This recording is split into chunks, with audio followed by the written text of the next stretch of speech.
Siapa nih yang sedang berusaha untuk lulus PPPK tahap 2 kali ini? Yuk, kita temani belajar bersama Rana Bidan.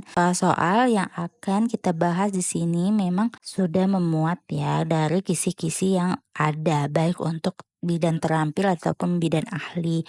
Selamat belajar, semoga bermanfaat dan lulus PPPK tahap 2. Gimana teman-teman, buat kamu yang suka nontonin video Rana Bidan, ini saatnya kamu download ebook soal latihan PPPK by Rana Bidan. Downloadnya di link ya Rana Bidan, nanti akan diarahkan ke Baino. Nanti kamu pilih berapa yang mau kamu beli dan nanti kamu isi beberapa bagian data dan jangan lupa checklist, lalu akan diarahkan untuk pembelian. Pembelian ini bisa dilakukan di LinkedIn dan nanti kamu akan mendapatkan ebook 90 soal lengkap dengan pembahasan yang dijelaskan dengan super detail dan kamu gak akan rugi untuk ini, makanya silahkan dibeli, jangan lupa. Oke teman-teman, kita kembali ke soal tentang kontrasepsi. Pertanyaan pertama, seorang perempuan usia 30 tahun datang ke TPMB ingin menggunakan alat kontrasepsi untuk pertama kalinya. Bidan menjelaskan macam-macam metode kontrasepsi. Hal tersebut termasuk dalam tahapan, ini tahapan apa? Menjelaskan macam-macam, apakah A. Informed consent, B. Informed choice, C. Counseling, D. Penyuluhan, dan E. KIE tentang KB. Oke, kita jabarkan satu-satu. Kalau informed consent itu mengenai persetujuan tentang setelah diberikannya informasi. Kalau informed choice tentang pilihan ya, pilihan setelah pemberian informasi. Kalau counseling itu lebih kepada metode dalam pemberian informasi. Kalau penyuluhan itu prosesnya ya, keseluruhan proses pemberian informasi. Penyuluhan dan KIE itu sama ya. Tapi kalau penyuluhan itu lebih kepada banyak orang, sedangkan KIE itu kadang lebih pada 2 orang seperti konselingnya. Intinya KIE itu tentang konseling, informasi, dan edukasi. Jadi itu lebih memuat 3 hal itu. Jadi sekarang kalau macam-macam itu termasuk pilihan. Jadi pilihannya yang B, informed choice. Jika kalian masih bingung membedakan keduanya, jadi kita lihat fokusnya. Kalau konsen itu lebih ke persetujuan, kalau informed choice itu lebih dari pemilihan dari beberapa opsi informasi yang kita berikan gitu ya. Dan juga tujuannya apa? Informed consent untuk melindungi hak pasien, sedangkan ini kita hak pasien. Kalau informed choice itu lebih kepada untuk memberdayakan pasien dalam memilih ya. Memilih sesuai dengan preferensi dari pasien tersebut gitu. Oke ya, paham ya teman-teman? Kita lanjut ke soal berikutnya. Alat kontrasepsi apa yang dianjurkan berdasarkan kasus tersebut? Jadi di sini seorang perempuan ingin menggunakan alat kontrasepsi namun ia mengeluh sering migrain. Oke, migrain. Migrain ini lebih mengarah kemana? Pembuluh darah ya, pembuluh darah. Yang pada akhirnya dia juga bisa hipertensi gitu ya. Curiganya kita ke situ. Tapi kalau misalnya tekanan darahnya juga rendah atau tidak ke hipertensi, kita tetap memilih keamanan untuk ibu karena migrain berhubungan dengan tekanan darah. Sedangkan konsep daripada kontrasepsi hormonal itu kan ada namanya hormonal, ya kan? Hormonal itu dipegang pasti dengan estrogen dan progesteron gitu. Yang kalian ingat 2 hal ini. Estrogen itu di mana-mana memiliki dampak ya. Mau penyakit apapun, jantung, hipertensi, diabetes, bahkan TBC itu memiliki dampak gitu. Jika estrogennya meningkat dalam tubuh. Jadi disarankan tidak hormonal. Jadi untuk kasus ini apakah A ini masih hormonal ya.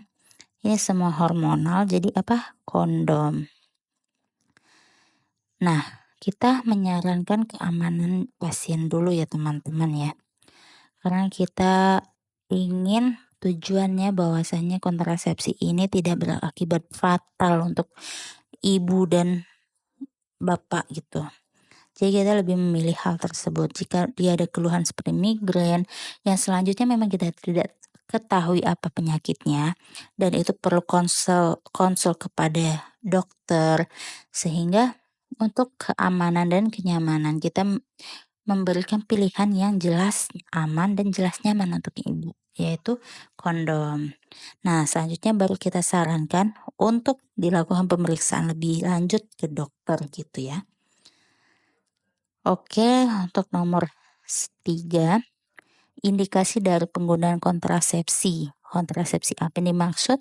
Bidan melakukan informed choice pada ibu untuk metode kontrasepsi. Ibu memilih menggunakan suntik kombinasi. Oke. Indikasinya apakah A, wanita dengan penyakit jantung, wanita tumor payudara, wanita HIV, wanita DM, E, wanita perokok. Oke. Ingat pertanyaan di sini adalah indikasi. Indikasi adalah yang disarankan ya.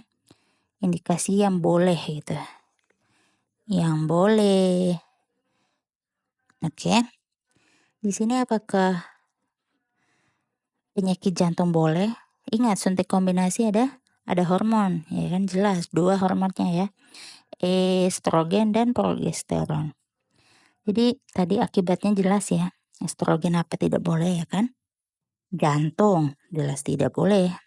Payudara apalagi ya. HIV dan DM. Nah, apakah E? Nah, wanita perokok. Nah, ini jawabannya. Kenapa wanita perokok yang kita pilih? Kenapa bukan yang lain gitu? Nah, di sini jelas ya teman-teman ya. Maksudnya positif negatifnya itu terlihat bahwasannya yang penyakit-penyakit dan yang tidak berpenyakit itu. Wanita perokok di sini kan kita tidak tahu memang hal itu negatif ya perokok. Tapi kan kita tidak tahu bahwasannya ibu ini selanjutnya apakah ada intervensi, apakah ada penyakit menyertai itu kan perlu investigasi ya. Perlu ditanya lagi gitu ya, identifikasinya belum jelas gitu. Nah, jadi perokok itu memang bukan alasan dari kontraindikasi untuk suntik kombinasi karena dia bukan suatu penyakit, tapi dia suatu kebiasaan gitu. Jadi itu belum diagnosa ya maksudnya di sini. Jadi itu pilihan yang tepat untuk soal kali ini. Oke, soal nomor 4. Apa tata laksana yang tepat untuk menangani kasus tersebut? Seorang perempuan datang ke TPMB dengan keluhan takut hamil dan hasil anamnesis ibu lupa meminum pil KB selama 2 hari. Oke, apakah A. Segera minum pil yang lupa, B. Minum pil seperti biasa, C. Minum pil 2 kali selama 1 hari, D. Minum pil 2 kali selama 2 hari, E. Minum pil kontrasepsi darurat. Oke, di sini anamnesisnya ya, lupa minum pil selama 2 hari. Berarti 2 kali lupa. Nah, kalau kita ini ya, kalau 1 kali lupa, misalnya itu langsung minum segera ya kan, langsung minum. Kalau 2 kali lupa gimana? Kalau 2 kali lupa itu pertama, ini ya, hari pertama ingat, pas kita ingat, oh kita lupa 2 hari. Berarti itu resikonya meningkat ya. Jadi resiko tinggi gitu. Kalau 1 kali lupa itu masih resiko rendah. Kalau udah 2 kali itu resiko tinggi, tapi belum disarankan untuk kontrasepsi darurat karena sebenarnya masih ada gitu kandungan pil di dalam tubuh, cuma perlu di-booster gitu. Jadi kalau 2 kali lupa, itu bukan langsung 2 kita minum ya, tidak. Karena pil itu juga memiliki masa ini dalam tubuh kita. Jadi untuk yang 2 kali lupa itu jadi hari pertama itu hari hari pertama kita itu langsung minum pil hari itu tambah 1 pil lupa gitu ya. Hari yang kedua besoknya juga sama, tambah 1 pil lupa. Jadi total berapa? Total 2 kali selama 2 hari gitu. Jadi dalam 1 hari kita hanya boleh minum 2 pil ya. Jadi kalau 2 pil lupa bukan langsung minum 2, enggak. Jadi hari ini 1 besok 1 gitu ya. Jadi jawabannya yang D. Oke ya teman-teman. Soal selanjutnya. Alat kontrasepsi apa yang dianjurkan berdasarkan kasus tersebut? Perempuan usia 30 tahun datang ke TPMB ingin menggunakan kontrasepsi jangka panjang. Saat ini ibu dalam pengobatan TBC. Oke. Apakah AKBK, B pil kombinasi, C suntik 3 bulan, AKDR atau kondom? Kontrasepsi jangka panjang. Ingat TBC tidak boleh, estrogen dan progesteron tidak boleh. Kenapa? Karena di sini dia ibu dan TBC itu meminum obat setiap hari ya. Khususnya pengobatannya minumnya apa? Rifampicin.